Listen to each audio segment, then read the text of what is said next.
Bonjour à toutes et à tous, bienvenue dans ce nouveau numéro en direct du Buzz TV de TV Magazine. Nous sommes partis pour une demi-heure de direct avec vous, toutes vos questions et nos deux invités du jour qui, vous allez le voir, sont deux humoristes généreux avec lesquels on ne rêve que d'une chose, boire l'apéro dans une Simcamille plantée au beau milieu de la région Occitanie. Ça fait maintenant 30 ans quand même que ces deux comiques tournent avec succès dans les plus grandes salles de spectacle pour vous assommer à coups de barres de rire. Et s'ils nous font le plaisir de nous rendre visite ce matin sur ce plateau, c'est parce que leur film débarque à la télévision. Vous savez, celui où ils interprètent des agents communaux qui n'ont pas un poil dans la main, mais un baobab. Bonjour les Chevaliers du Fiel. Bonjour. Bienvenue sur le plateau du Buzz TV, c'est un plaisir de vous recevoir. Ouais. Les municipaux, ces héros, c'est le titre du film que C8 diffuse ce jeudi à 21h15. Vous y interprétez Christian et Gilbert, deux employés de la mairie de Port-Vendre, qui ne sont pas vraiment dégourdis, on peut le dire. Leurs collègues non plus d'ailleurs. Vous allez assez loin dans la caricature, les téléspectateurs découvriront ce film jeudi. Est-ce que vous avez reçu des messages de menaces de la part des habitants de Port-Vendre et des employés municipaux? Pas du tout, non. Pas du tout, ni des employés municipaux. Eux, ils considèrent d'ailleurs qu'on est en dessous de la vérité. Ah oui, carrément. Oula, ça va très loin. Ouais, alors. non, ils prennent ça avec humour. Parce que c'est des corporations qui ont de l'humour. À part les anciens combattants et les profs, qui n'ont aucun humour sur ce qu'ils font. Pour tous les autres, on peut balancer, les gens rigolent. C'est vrai. Nous, les premiers sur notre métier ou sur le côté grosse tête, on peut déconner. Et ça nous fait mal. Moi, j'ai écrit plein de sketchs sur les attachés de presse, les comédiens, les journalistes. Ouais. Tout le monde prend ça bien, et les employés municipaux, super bien. Et dans toutes les villes où on passe, en tout cas, ils nous klaxonnent, les employés municipaux, et ils nous considèrent plutôt comme des potes qui ont parlé d'eux. Et puis en fait, on en a fait des héros. Voilà. Quoi. C'est vrai. Il n'y a pas une seule ville où on se remballe avec Francis, où les camions poubelles nous klaxonnent, tout le monde.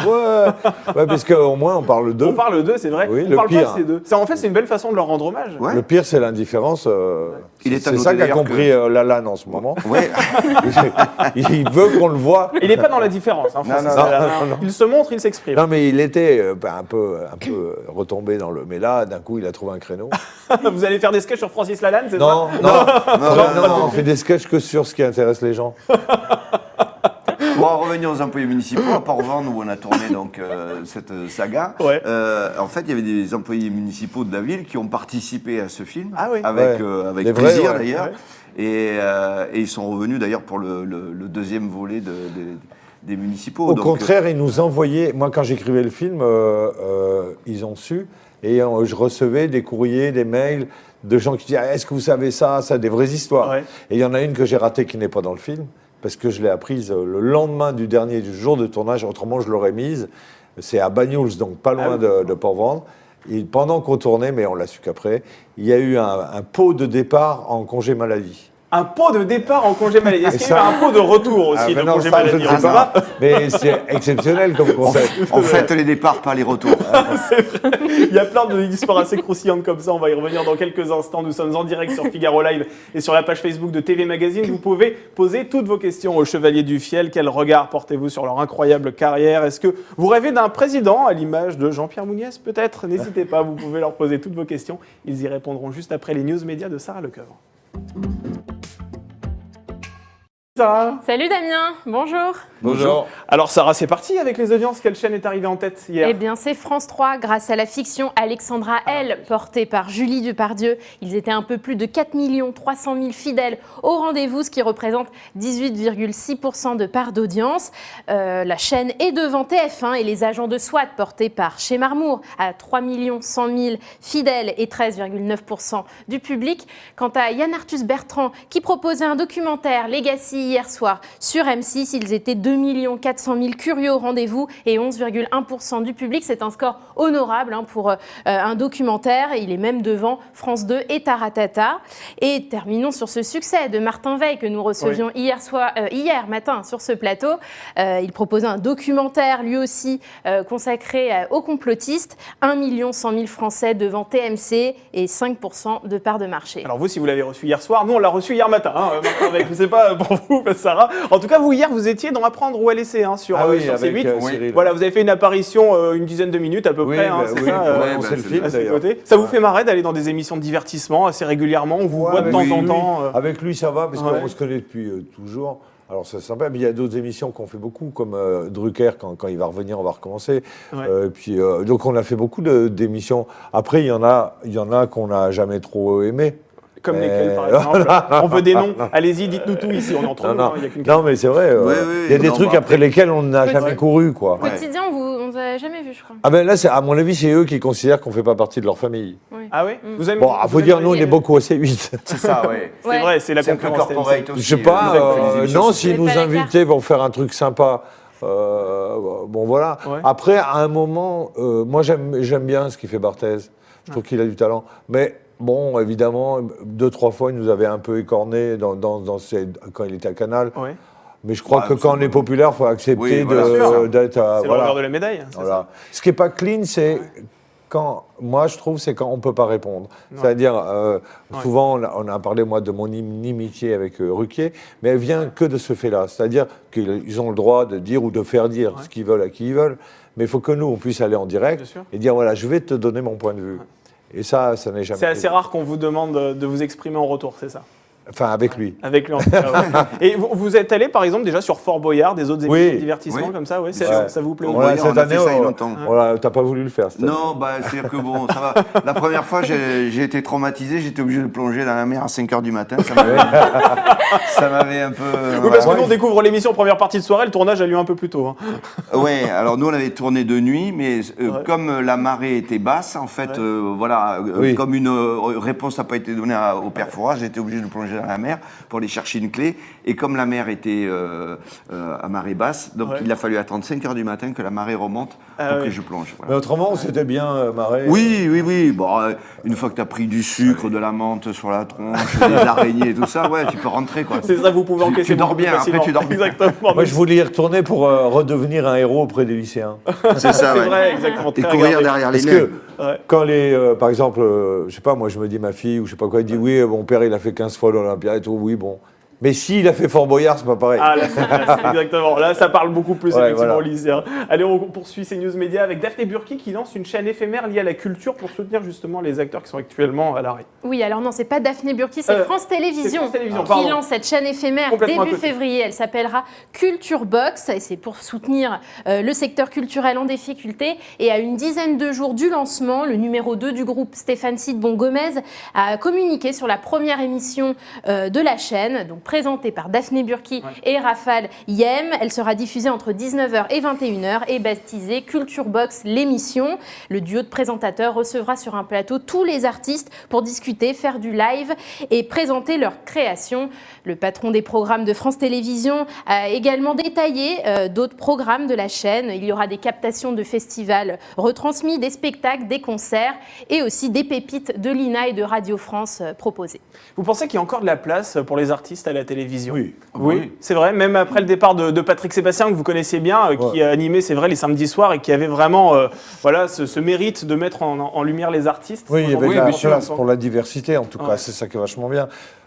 Après, moi, c'est personnel, mais cette espèce de nouveau monde avec des spectacles virtuels, etc., c'est une idée que je trouve détestable. D'abord, parce qu'il y a une idée de soumission. Ça veut dire que nous, les artistes, on considère, bon, c'est d'accord, on n'ira plus au théâtre, on mettra plus 5000 personnes dans une salle. C'est d'accord, ok, monsieur Delfrécy, ok, on va faire comme ça. Lui, il y va jamais dans les boîtes de nuit, Delfrécy, il n'y est jamais allé. Je pense que ça fait 45 ans. Ça fait très longtemps. Donc, quand lui, dans les dancing à l'époque. Quand il dit, on va faire, moi, par exemple, moi j'ai un théâtre à Avignon, Festival d'Avignon. Il faut savoir que Festival d'Avignon, c'est plus de 1000 spectacles par jour.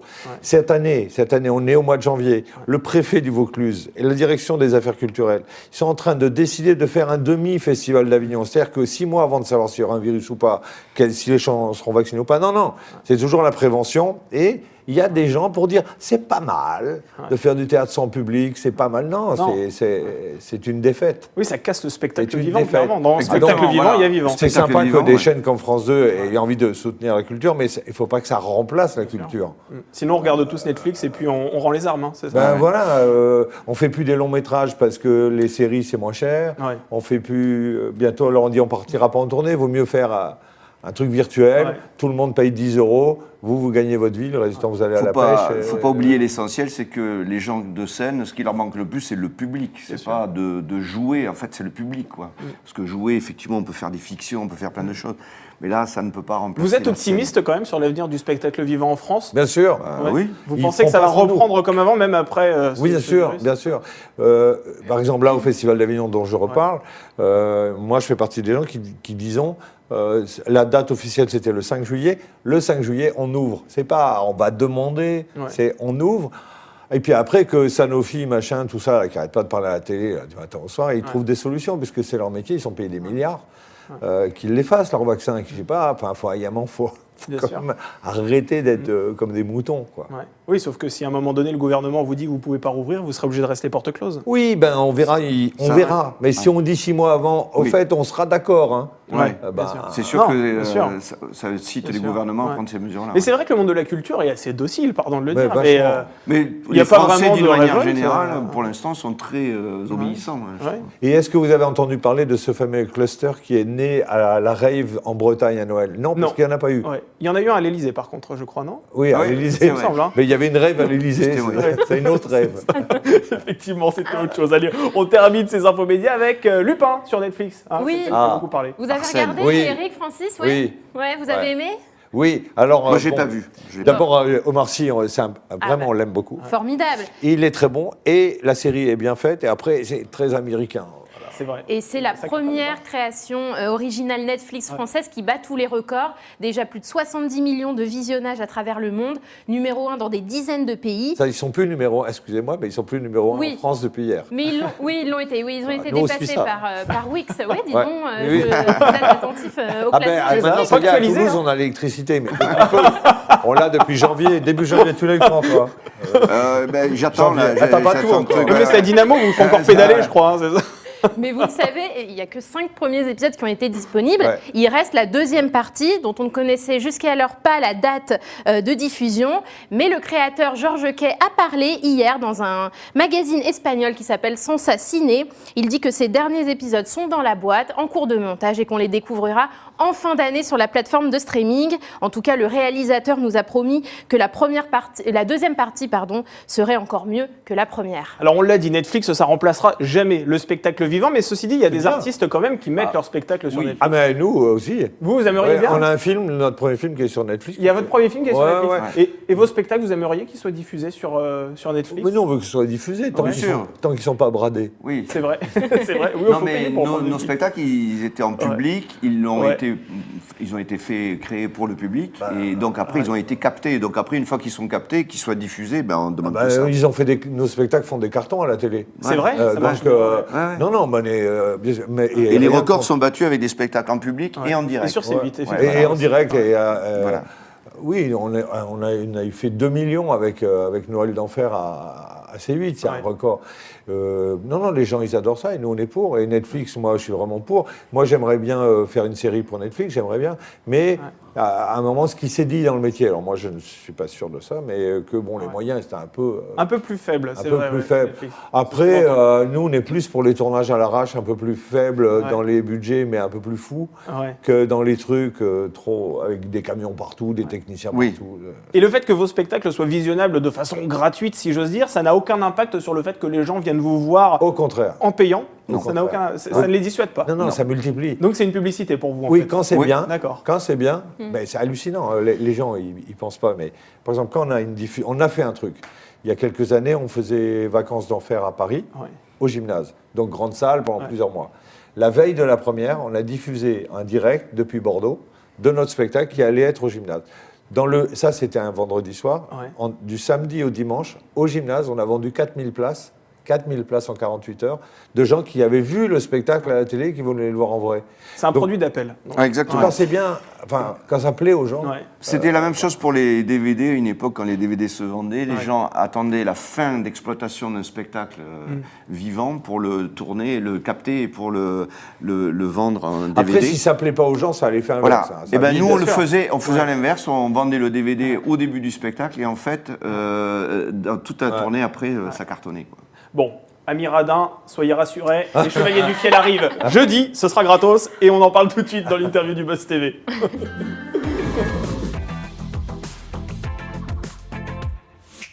Et ce film, donc, ça s'appelle Les Municipaux, ces héros. C'est ce petit bijou dans lequel vous campez deux agents de la ville de Port-Vendres qui sont allergiques au boulot. Et évidemment, je ne parle pas de l'arbre. Déjà, qu'est-ce que ces deux employés de mairie ont-ils de si héroïque que le titre le laisse sous-entendre ? C'est des héros du quotidien. Moi, j'ai donné ce titre parce que, voilà, en fait, j'écris tous les jours, moi, très tôt le matin. Et donc, de chez moi, j'entends le camion poubelle passer. Et un jour, je suis sorti pour voir la tête des gens. C'est la vérité, ça, pour voir la tête des gens qui, en fait, font ça, qu'on ne voit jamais. On les entend, mais on ne les voit jamais. Donc, un jour, je suis sorti, ils m'ont dit, qu'est-ce que vous faites là ? Je dis, vous enlevez la bouche, je voulais voir qui vous êtes et tout ça. Et puis, je me suis dit, ces mecs sont des héros, parce que dès que ça s'arrête, les poubelles, vous avez vu, les villes sont paralysées. Et c'est une source inépuisable de vannes, les municipaux, c'est clair. Oui. En fait, on peut déconner avec eux. Ce sont des gens, voilà, ça représente vraiment la France dans son intégralité, parce qu'ils ne sont pas plus feignants que ceux qui travaillent dans des grandes industries, tout ça. Ou ici, vous voulez dire, c'est ça? Par exemple, regardez quand je suis sûr que si on prend la proportion, voilà, il doit y avoir la même au Figaro. Non, puis eux, ils ont un handicap, les municipaux, c'est que quand ils s'assoient pour rien foutre, ils sont dehors, on les voit. Ouais, c'est ça. Vrai, alors que dans les bureaux, les gens se planquent, mais bon, on les voit pas. Alors, vous n'avez pas choisi une commune fictive, Elle est bien nommée, il s'agit de Port-Vendres. Pourquoi Port-Vendres? Parce qu'on y allait beaucoup. Voilà, et puis bon, le site est magnifique, on est au bord de la mer. On fait des très belles images, et puis on a été accueillis par la mairie, la région Occitanie, de manière toute la ville de super. Port-Vendres, les habitants, tout le monde s'est prêté au jeu. Donc ça tombait bien. Ça nous a fait un studio pendant quelques mois, on était très bien. C'est ça, en pleine nature. Alors dans ce film, on a d'un côté effectivement les employés municipaux, tous originaires de Port-Vendres, à part une exception qui vient de Collioure. Et puis on a aussi d'un autre côté cet énarque parisien, toujours tiré à quatre épingles, assez méprisant d'ailleurs. Est-ce que Paris...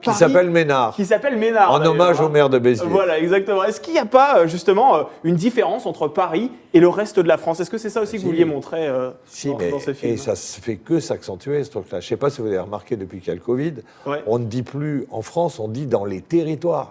Moi, j'ai l'impression d'être cochise et d'être un Indien parce que les territoires, dans les réserves. C'est le mot qu'on utilisait pour dire les Américains, les Indiens sont dans les territoires. Et donc, nous, on ne s'en cache pas, on est la plupart du temps à Toulouse, en Corse, enfin en tout cas au sud. Dans les réserves. Et on est dans les réserves. Et on a l'impression d'être des Indiens. On est des Indiens. Je vois le petit train passer des fois avec les touristes, c'est ça qui me regarde. C'est vrai que vous partagez aussi ce point de vue-là. Il y a vraiment une grosse différence quand même, vous, qui, c'est vrai, jonglez un petit peu entre votre activité à Paris, puis en même temps aussi dans les territoires, dans les réserves. Est-ce que vous voyez une vraie différence? Mais la France n'a pas bougé depuis des siècles. Paris a toujours été la concentration, c'est Versailles un petit peu. Alors après, c'est que des provinciaux aussi qui montent à Paris et qui sont encore plus nobles que. Mais au début, nous, on l'a pas eu facile à Paris. Au début, nous, on remplissait les salles du Sud et à Paris, on se demandait ce qu'on venait faire là. Après, on y a fait notre public et notre place, et même dans les médias et tout ça. Mais c'est pas un plus pour le milieu parisien quand on arrive avec un accent. Ouais, c'est intéressant ce que vous dites parce que c'est vrai que vous faites partie des humoristes qui remplissent le plus de salles en France et pourtant c'est vrai que vous ne faites pas partie de ces humoristes que la presse parisienne encense en permanence. Pour quelles raisons? C'est vrai qu'on n'entend pas énormément parler de vous et pourtant vous faites partie des humoristes les plus on parle pas du microcosme parisien. Voilà, déjà. Nous, on rigole des fois, on rigole. Voilà. Vous en moquez un peu quand même. En tout cas, il y a vachement longtemps, quand on avait fait la Sim Camille... 96. On a vendu 400 000 disques. Et on était prénominés pour les victoires de la musique. Et moi, je me disais... Parce qu'il y avait un prix du premier disque le plus vendu. On avait vendu 400 000 disques. Et je me rappelle très bien avoir parlé avec Michel Drucker, chez qui on débutait. Il m'a dit, alors, j'ai vu que vous étiez sur la liste et tout. J'ai dit, ouais, Michel, j'ai dit, tu vois pas qu'on gagne un truc, tu vois, parce que c'était inattendu. Il m'a dit, non, mais ça peut pas. J'ai dit, ah bon, pourquoi? Il me dit, mais vous l'avez sorti dans une maison de disques, ça peut pas, hein.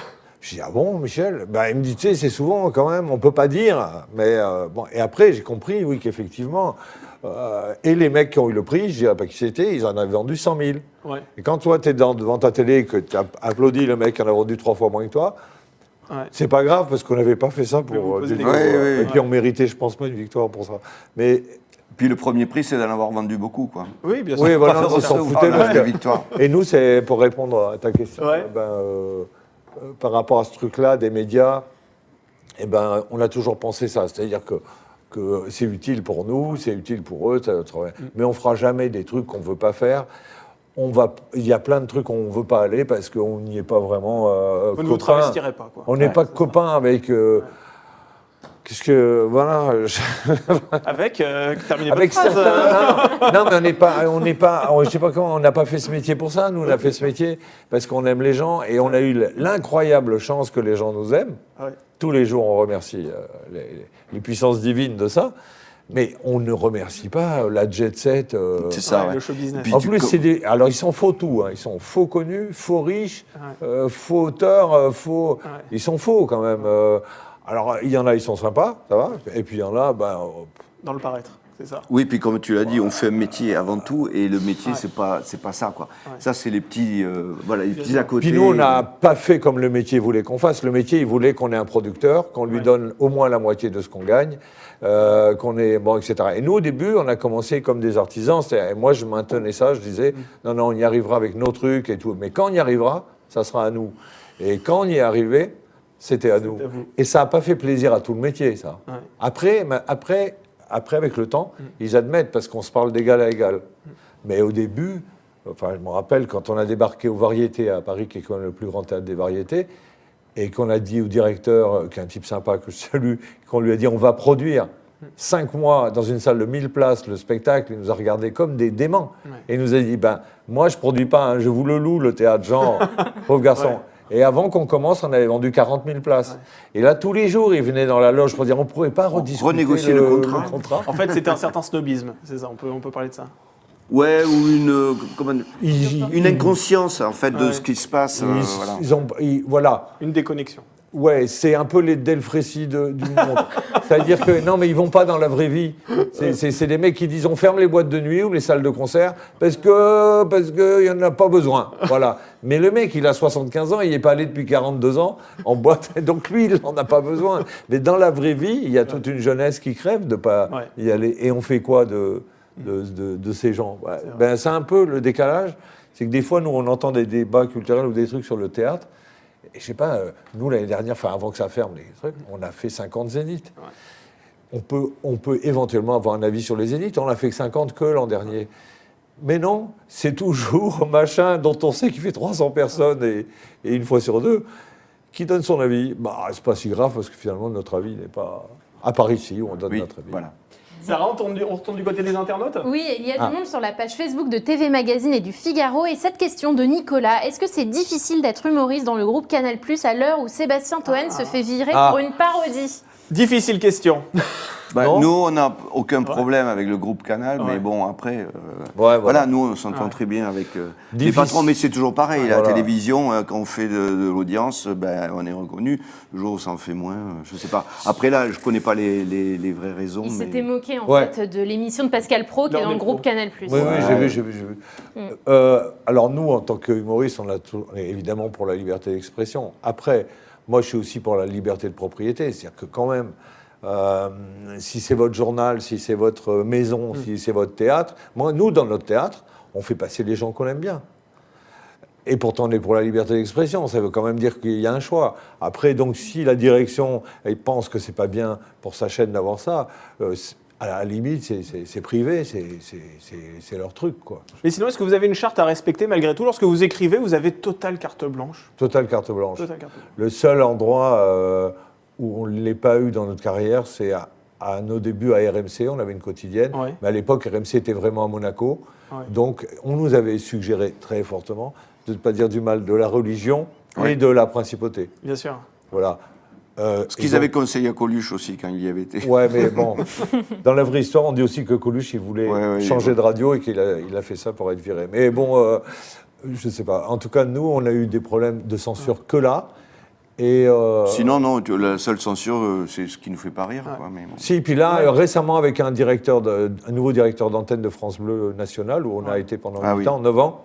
Vous voulez censurer certains de vos sketchs? Non, à qui j'ai dit, comme ça, là, comment on se regarde, votre problème, c'est que vous n'avez pas de couilles. Ah. Donc ça a un peu... Ça a jeté un froid. Ouais. Ça, un gros froid. C'était un petit froid. Quel sketch le dérangeait? Non, c'était pas par rapport à un sketch, c'était par rapport à notre œuvre. Parce qu'on était des recordman d'audience sur cette chaîne pendant 9 ans. Ouais. Vous étiez dans la matinale, de mémoire, c'est ça? Ouais, on avait 1,2 million de personnes tous les matins qui nous écoutaient. Mais c'était le temps qu'on change d'air. De toute façon. Voilà. Aujourd'hui, c'est compliqué de ne pas se censurer parce qu'on le voit, le contexte est assez tendu, même pour les humoristes. Elise Moon, qui a récemment publié une vidéo sur Instagram, s'est fait censurer parce qu'il se moquait des homosexuels. Récemment, les grosses têtes ont aussi été l'objet d'attaques de la part d'associations LGBT. Est-ce que l'humour, ça devient une matière explosive? Ouais, c'est... En fait, disons que c'est surtout les réseaux sociaux qui sont ouverts à toute forme de critique imbécile et tout. Parce que bon... Il y a de tout. Voilà...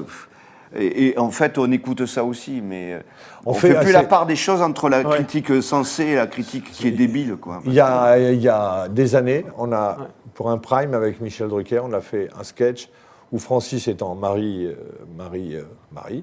qu'elle se fait prendre par derrière par le Saint-Esprit, et moi je suis en Jésus en étendoir à linge. Bon, c'était assez gonflé. Oui, un petit peu, Ouais, mais ça a fait un carton.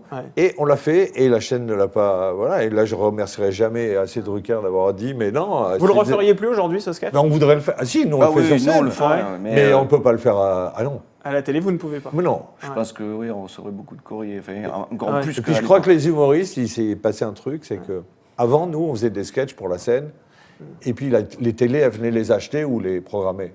Maintenant, on écrit des sketchs pour la télé, et après, ça devient des spectacles sur scène. Donc, comme on sait tous que la télé, ça passera, ça passera pas, ça, il faut pas, ça, attention, ça, tout ça. Quels sont les sujets que vous interdisez, du coup, pour la télévision? Est-ce qu'il y a la religion, par exemple? Vous pouvez pas? Non, enfin, c'est pas qu'on peut pas, on s'interdit rien. Non. Non, ça, on ne s'interdit pas. Sur scène, on ne s'interdit pas du tout ça. Oui, non, après, on sait très bien que... En fait, il y a des choses qu'on veut éviter, parce qu'on ne peut pas... C'est terrible, sur un malentendu, sur une phrase mal dite ou je ne sais pas quoi, là, on peut faire le buzz pendant une semaine. Bien sûr, alors que vous êtes humoriste, vous ne cautionnez pas forcément les propos qui sont dans votre bouche, c'est juste une plaisanterie. Et le premier degré est évidemment de mise. Il n'y a plus de direct à la télé à part vous. C'est bon. Non, mais c'est insensé. Mais voilà, nous, il y a des émissions, on n'a pas voulu aller parce qu'on a dit, c'est un truc qu'on parle, il faut que ce soit en direct. Quand même. On ne peut pas couper tout le temps les gens. Bien sûr, bien sûr. Donc ça veut dire que vous tournez votre plume 7 fois dans votre main avant de coucher vos propos sur papier, quoi, si je comprends bien. Vous êtes obligé quand même de vous dire, là, ça peut faire polémique. Non, pas forcément. Mais oui, on assume le risque. Voilà, on est conscient. Et d'ailleurs, récemment, dans une émission d'Hanouna, t'avais juste, pour une expression, on s'est fait traiter d'homophobe. C'est quand même débile. Mais c'est parce que c'est les réseaux sociaux qui s'acharnent de suite avec les chats en direct et tout ça. Mais après, ça passe comme ça vient. Exactement, voilà. Parce que c'est... Après... Je crois qu'on tient trop compte de ça. Bien sûr, et c'est très... Il faut admettre que c'est absolument génial, les réseaux sociaux. Moi, je trouve ça absolument génial pour l'expression et tout ça. Mais il faut qu'on admette tous qu'il y a des dérives qui sont dessus et que c'est un peu comme le virus. Il va falloir apprendre à vivre avec, autrement on va tous mourir. Donc là, il faut... Il n'y a pas de vaccin contre les réseaux sociaux, c'est le problème. Oui, déjà, c'est d'avoir soi-même autant de chances de s'y exprimer. Nous, par exemple, on fait des sketchs de temps en temps qu'on met sur le net qui cartonnent. On a 4 millions de vues, c'est beaucoup. Eh bien, on n'en fait pas trop, on en fait assez, comme ça, c'est gratos, c'est pas pour l'argent, c'est pour déconner. Et c'est génial de pouvoir faire ça. Voilà. Sarah, on retourne du côté des internautes? Oui, et on a cette question d'Alexandre. Est-ce que le pastis est prêt pour le retour de Michel Drucker et de Vivement Dimanche? Oui. Vous avez des nouvelles d'ailleurs? Oui, il va bien. On est content, on a eu des... Vous l'avez eu au téléphone? Ouais, moi je l'ai de temps en temps. Et ça va? Là, il se remet. Ouais, mais c'est un mec, franchement, qui a une volonté infernale, qui était...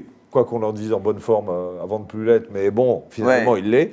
Et il paraît que ça se passe au mieux. Donc, Michel, on le salue. Oui, on va y retourner dès que ça recommence. Et on espère le revoir vite, effectivement, à la télévision. Vous, on vous retrouvera en mars sur C8. Vous ferez une nouvelle émission. Ça consiste en c'est un spectacle. C'est un spectacle, qui était prévu en public et en direct, et qui sera en direct. Ça, mais pas en public. En public, ça, on ne sait pas. On vous le souhaite. Mais... Voilà, on va voir. En tout cas, c'est un spectacle qu'a écrit Eric et qui entièrement fait pour la télévision. Et quels sont les sujets que vous allez aborder? Le coronavirus, notamment l'actu. Ça parle de pas mal. Alors c'est pas l'objet, c'est pas le Covid et son traitement, mais ça en parle parce que ça s'appelle les décoiffeuses.